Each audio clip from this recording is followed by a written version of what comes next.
Good morning, I'm Larry Steinhouse, and welcome to Money Chat Now. Money Chat Now is a politically charged stock market pre-show giving you the politics behind the biggest move in the stock market. It is presented with comedic common sense by an expert in financial literacy, and hey, that's me, Larry Steinhouse. Today is Tuesday, March 1st, and I want to welcome you to the show. We are here live on WWDB Radio 860 AM in Philadelphia, and we are live, of course, on Facebook, Twitter, LinkedIn, and YouTube. And if you want to try to find me, you can find me on Facebook, TikTok, and other social media by searching Larry Steinhouse. And just a reminder, if you're watching online, hit that like button, hit that share button, and don't forget to subscribe to the YouTube channel and like the Money Chat Now page on Facebook. Of course, you can also comment live during the show on YouTube and Facebook, LinkedIn, and Twitter. And please say hi so I know you're watching. Hey, Mick, thanks for watching. I totally appreciate it.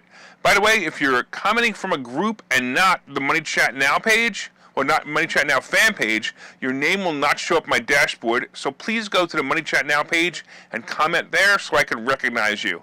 Money Chat Now is brought to you by Investor Schooling, and you can attend a complimentary class this Thursday. Wow. I'm losing my mind here. This Thursday by going to investorschooling.com. There you will learn about real estate investing and stock options trading from those who do it every day. Hey, I want to say hello to Joe and Dan, of course. All right. So, today's show we're going to be discussing, of course, the futures update. We're going to be talking about masks and nuclear wars. We're going to be talking about big tech censoring again. We're going to be talking about cybersecurity and war, and of course, COVID vaccine effectiveness. This is going to be great. You're going to really going to enjoy this one. All right, before I get started, I want to say hello to Tommy and Jacqueline. Thank you so much for watching. All right, let's talk about the futures update. So yesterday, the day, it didn't end much different than the opening, although midday it appeared that the NASDAQ was going to make a comeback when it was up about 150 points and then went down. But then all of a sudden, it closed up 57 points, so it was kind of a weird day. The Dow finished only 162 points down, and the S&P was only down 10. It was another wild ride, but all in all, the day wasn't horrible.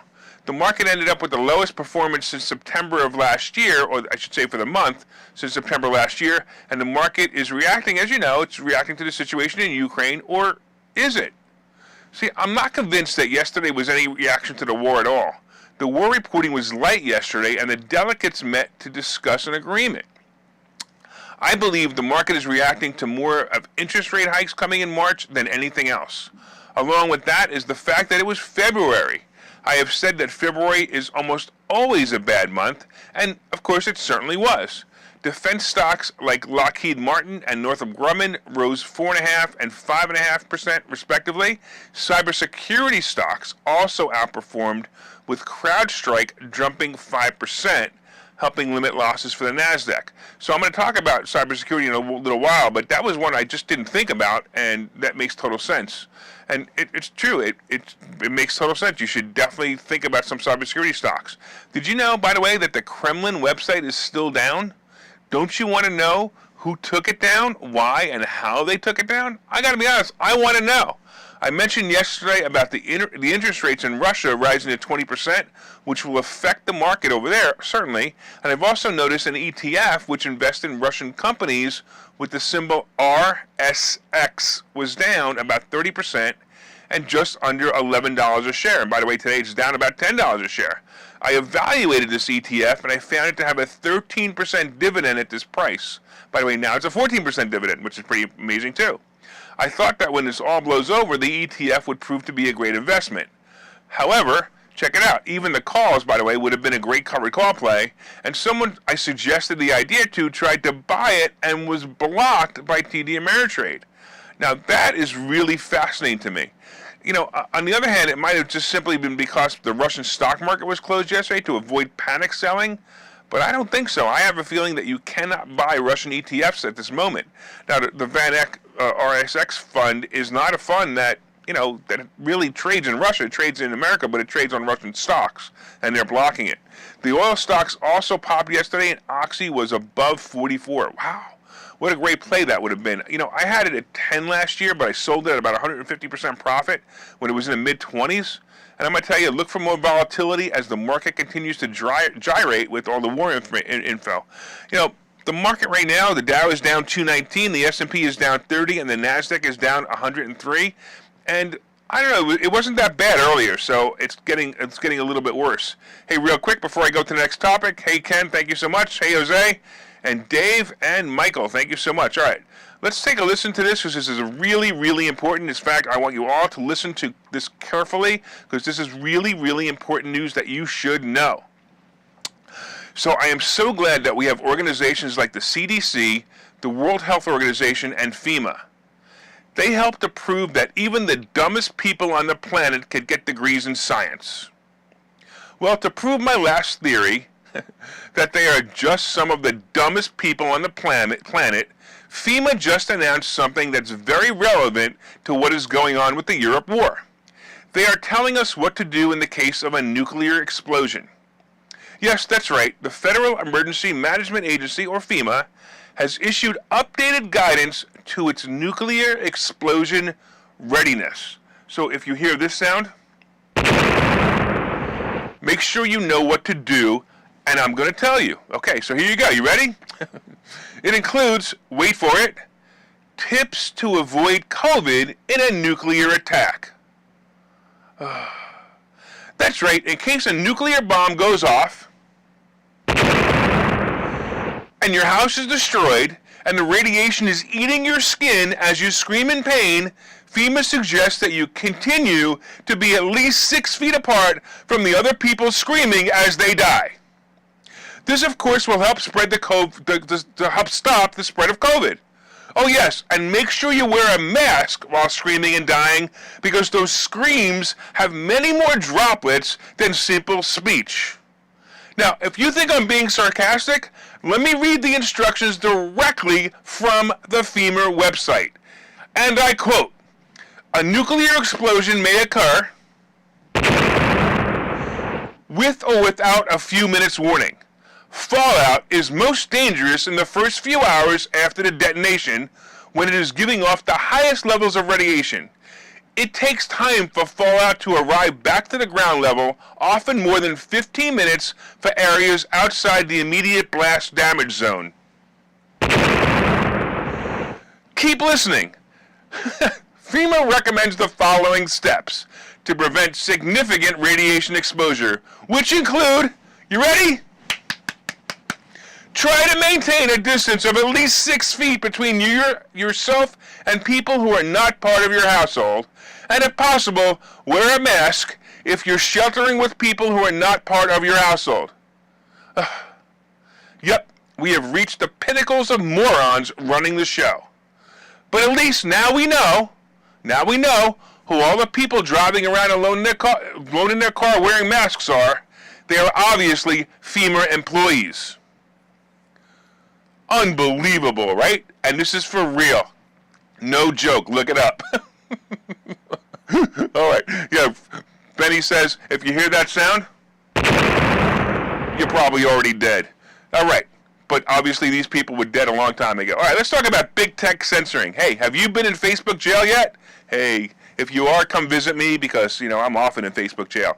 I have been obviously quite a few times. And I've also had my YouTube channel removed for what YouTube calls medical misinformation. Yes, which, by the way, was proved to be true by the CDC standards, that is. So everything that I put up there that was apparently medical information, the CDC said a year ago, was exactly what I said it was. Well, Facebook and Google continue to censor anything they want as long as they feel like it. Now, I briefly mentioned yesterday that Facebook and Google were censoring many things coming from Russia, and they claim they're attempting to stop the spread of, guess what? Misinformation. And demonetizing ads that run on Russia's state media accounts. Look, I can understand the thought behind these actions, and, I'm not a big fan of what Russia's doing right now. But, just like the vaccine and masks issues, the tech giants are not allowing any opposing views.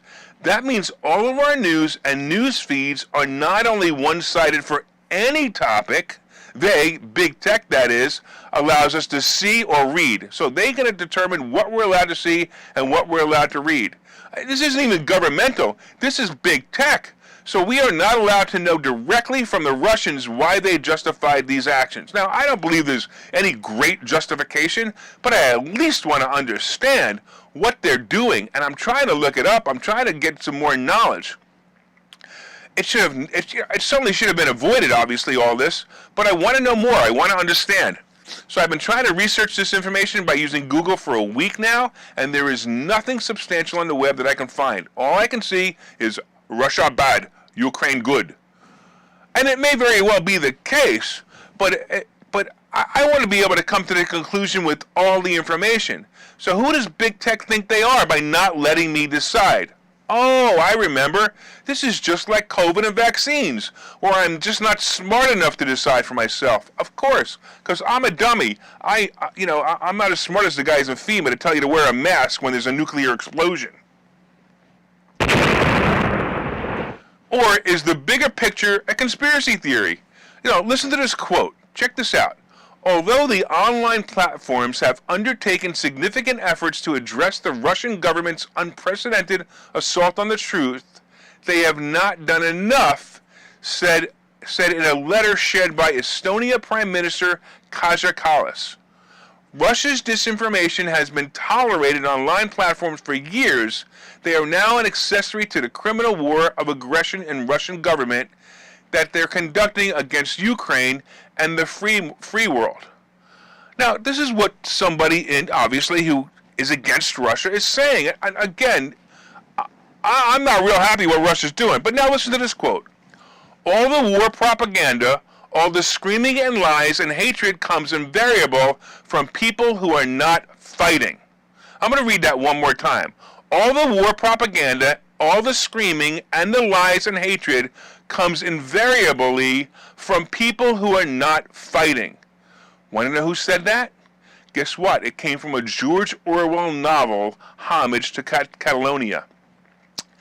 If the book 1984 had a prequel, we would be living it now. It's scary to know that we have let this prophecy come true.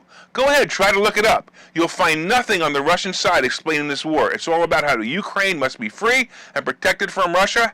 And again, even if you agree, and so far I do, you can't find any opposing views whatsoever. That alone makes me think this entire war is not about what we're being told. And when you add Biden to the mix and the history of Hunter in Ukraine, I smell a rat. Well, anyway, good luck, Ukraine. Good luck all the people in both countries as you allow yourself to be played by the rest of the world. Look, if you're a listener to this show, just think about this and let yourself wonder about what's really going on. We may never know, but if you allow yourself to think, at least you won't be part of the mind control experiments, at least not willingly anyway. Hey, we're going to take a break, and I'll talk to you in a minute. Okay, so you've thought about investing in real estate, houses, apartment buildings, properties, but don't really know where to start. Well, what if you could very easily learn how to gain strategies to use other people's money to buy and sell houses in the Philadelphia area? If you could learn and network with successful area real estate investors and how to produce monthly income on rental properties without headaches, that place is Investor Schooling. With Investor Schooling, you'll learn from two Philadelphia area rockstar real estate investors, Phil Falcone and Larry Steinhouse, about how to buy and sell properties the easy way and teach you basic and advanced techniques to help you make money in real estate. You can attend Investor Schooling in person or online visual classes 8 times a month. You can and will learn how to make money in real estate. Call for free information and get a complimentary pass to one of these classes. But don't delay, as these complimentary passes are limited. Call the number on your screen now or visit investorschooling.com. investorschooling.com.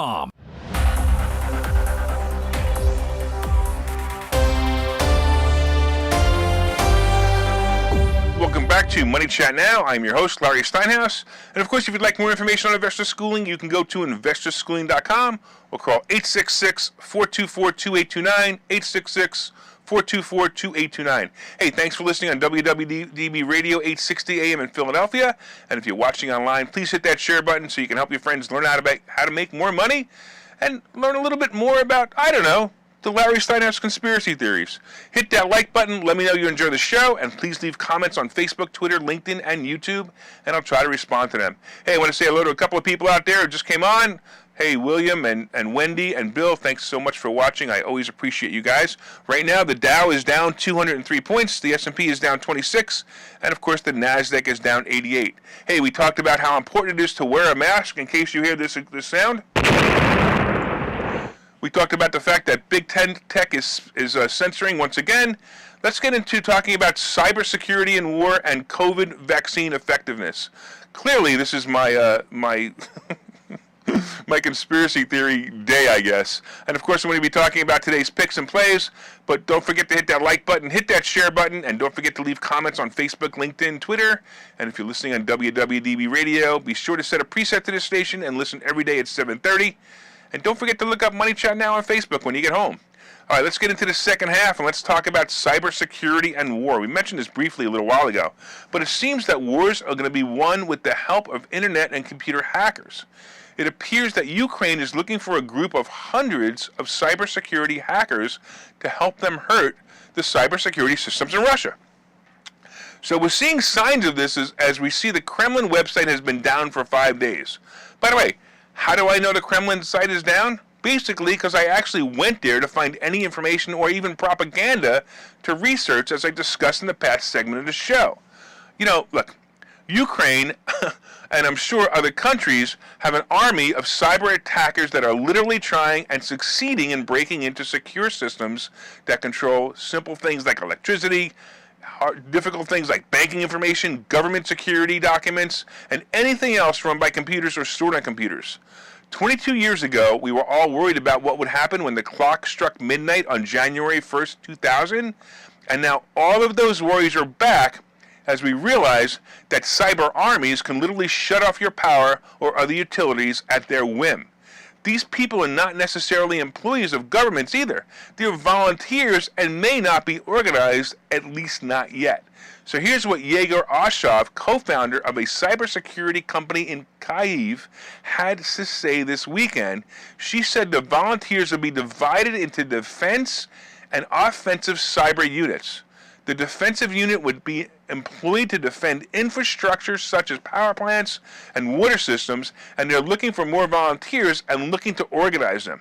By the way, in 2015, in a 2015 cyber attack, widely attributed to Russian state hackers, 225,000 Ukrainians lost electricity. Oshev continued and stated that organizing this group would help Ukraine's military conduct digital espionage operations against invading Russian forces. So now we no longer need, we just need click, click, click, click, click. All right, I'm telling you something you must do now to survive a cyber attack here in the United States. Yes, make sure you have your mask in case your computer gets hacked. No, that's not what I'm talking about. So by the way, it's going to happen. It's not really a matter of if, it's a matter of when. Our grid, just like every other country's grid, will be hacked. The question won't be if, like I said, it'll be when and for how long. It may be a day, it may be a week, it may be a month, it may be a long time, but I suggest that you have a supply of non-perishable food, water, and gas. You should also have cash, silver, and ammo. Believe it or not, ammo is going to become a currency if the world goes down. Just have it. What's the difference? As they say, better to have it and not need it than to need it and not have it. By the way, I'd love to know who said that. I looked online. I tried to figure out who said it. It was attributed to a couple of people. Anyway, by the way, if you also have an electric car, make sure you also have a gas-powered car for when the electric grid is turned off as well. And for those who don't know, I'm doing this show from my underground bunker every day. So when this happens, I will still be broadcasting. Of course, you won't be able to see it or hear it, but I'll still be broadcasting. And, you know, unless, of course, Google and Facebook police come in and shut me up, that is. Anyway, so Tommy say he has generators. I agree with you, man. Good idea. All right, let's go on to the next thing. Let's talk about COVID vaccine effectiveness. Since it appears to be Conspiracy Day on Money Chat Now today, let's talk about the vaccine. Oh, by the way, YouTube, I will be quoting directly from an article from Pfizer, so don't shut me down again. Remember all those kids whose parents risked their lives by risking myocarditis? You know, to help them avoid the risk of getting a mild cold symptoms? You know, the vaccine for COVID that was all but forced into children? Yeah, you know, the one that was supposed to save lives and slow the spread? Well, according to Pfizer, hey YouTube, this information is from Pfizer about children from 5 to 12 whose parents risked the lives and health of these children, of these healthy children. It had an efficiency rate of, guess what? It had an efficiency rate of, guess what? Can you guess? Go ahead, say whatever you want. 12%. That's right. If you got your kid a vaccine, the chances of them getting COVID was only reduced by 12%. Well, of course, this study was not peer-reviewed yet, and check out this statement by unknown health official. Given rapid loss of protection against infections, these results highlight the continued importance of layered protections, including mask wearing for children to prevent infection and transmission. I wonder if those unknown health officials still have a supply of masks with teddy bears on them that they still need to sell before the country stops all the mask requirements.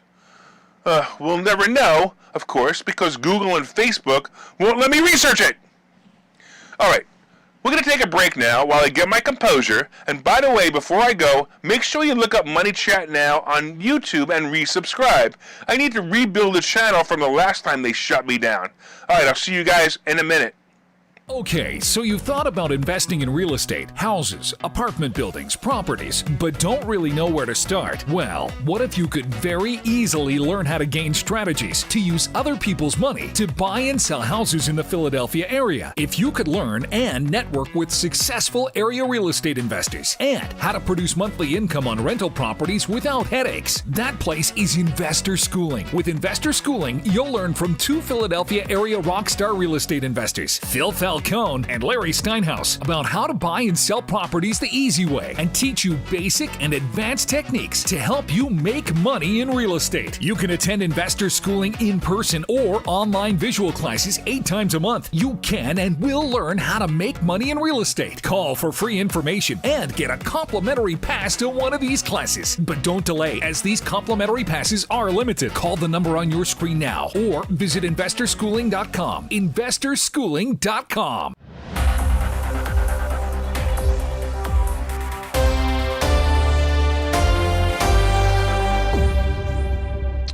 Welcome back to Money Chat Now. I'm your host, Larry Steinhouse. If you'd like more information on Investor Schooling, you can go to investorschooling.com or call 866-424-2829, 866-424-2829. Hey, maybe we'll see you Thursday. I'm looking forward to it. All right, so far we've been discussing the futures update. Right now the Dow is down 265, the S&P is down 35, and the NASDAQ is down 115. We've also discussed the fact if you hear this sound, make sure you have your mask ready, because the most important thing that before you die of radiation poisoning is that you don't get COVID. We've been talking about big tech censoring, cybersecurity, and war, and of course the useless vaccine. Oh my goodness, did I say that out loud? That we injected into our children. Coming up, of course, is today's picks and plays. But first, did you hit the like button yet? Did you hit that share button? Hey, let everyone know a great stocks plays are coming by sharing this information. And you could share your page or in groups that you feel will benefit from great stock plays. All right, you can also leave comments on YouTube and LinkedIn and Twitter. And if you're listening on WWDB Radio, set one of your presets to this channel and listen every day at 7:30 for all you need to know about politics behind the stock market and, of course, to get your blood pressure pumping. All right, let's get into it. Let's talk about what's going on today. All right, so the conspiracy theories are over for today, and let's get into the market. As we exit earnings season and enter what I call the dead zone, the market should start to slow down again on bargains, so there won't be that many bargains. The bargains are about from now to March 15th, so look for some good stocks that are profitable before jumping in. I still like Meta, I still like Apple, I like the airline stocks, and I like the cruise stocks. They're all going to come bouncing back. Oil stocks may have a little bit more room, but remember, these moves are going to be temporary. If you want to take advantage of it, do it with intention and caution. In other words, take profits and say thank you, right? Bank stocks are probably at the peak for a while. I'm not a fan at this time, but I believe they'll probably come off their highs and waddle down about 25% or so lower. Today we have two notable earnings. We have Target, who reported earnings before the bell, and the results are basically this. Target is up about 10% or even 12% right now, trading on great earnings report, showing exactly what I expected. They fared very well through the inflation worries, and they had a great Christmas and are expecting their sales to rise this year as people go back to real life. I was in a mall yesterday, and I got to tell you that even though the mall was empty, The stores were empty. There was a lot of people there. It actually looked good for a change. So Salesforce is going to be reporting after the bell, and I really don't expect great results there.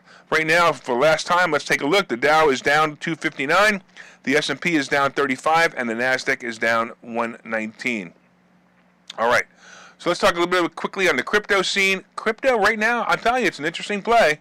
If you're a miner, it may be very profitable to you as more and more people are starting to accept crypto as a mainstream method of currency. And the other reason, as a miner, is that the war is proving crypto's ability to get through walls that money was not able to penetrate in the past. Donations of Bitcoin and Ethereum are making it to Ukraine and Russia without any or very little interference. So that's actually pretty good. Again, if you're a miner, you're probably really liking this. Even Coinbase would be a good play right now if you want to monetize the movement of Bitcoin into Ukraine and Russia. So gold and silver, real quick, just to let you know what's going on there. They're also moving up slowly, and I expect them to be bullish in the near future. Real quick, I'm going to take a look at what gold is. So gold is actually up $22, and silver is up 29 cents. Gold is roughly $19.23, and silver is roughly 24.5, which is not bad, right? So I actually think it may be a good play. And like I said before, you want to keep some gold and silver handy in case there is a real problem, because eventually money won't be used anymore, and gold and silver may be what's left in trading, and also able to buy milk. As I always give the example, I'll be able to buy silver, take a silver coin and buy some milk for my neighbor. I just hope that I'm not lactose intolerant. Anyway, Treasury bond. So the 10-year Treasury bond is also moving down, and it's about unnoticed. So I didn't notice anybody talking about this. And it's below 1.75 this morning, and no one, like I said, is talking about it. I guess they probably have so many other things on their mind, and that's the way it is. And by the way, real quick, speaking of learning how to be free, Investor Schooling is having an event that you should know about, and you want to be there. If you go to the number 4mmw.com, 4mmw.com, we just added another great speaker who's going to be talking about getting private money. His name is Dan Satovsky. He's actually listening online. Thanks, Dan. I totally appreciate you joining that group as well. So that's on April 24th. It's a Sunday. Go to 4mmw.com. And the tickets are on sale there. The current price is $197, and I promise you that you will learn so much more money from that. And it's tax deductible, by the way. So enjoy that as well. And it's all about money and freedom. We're going to have some really cool guests, including myself. Hey, I want to make sure that you guys have an awesome time. Have an awesome time, and have a profitable day today.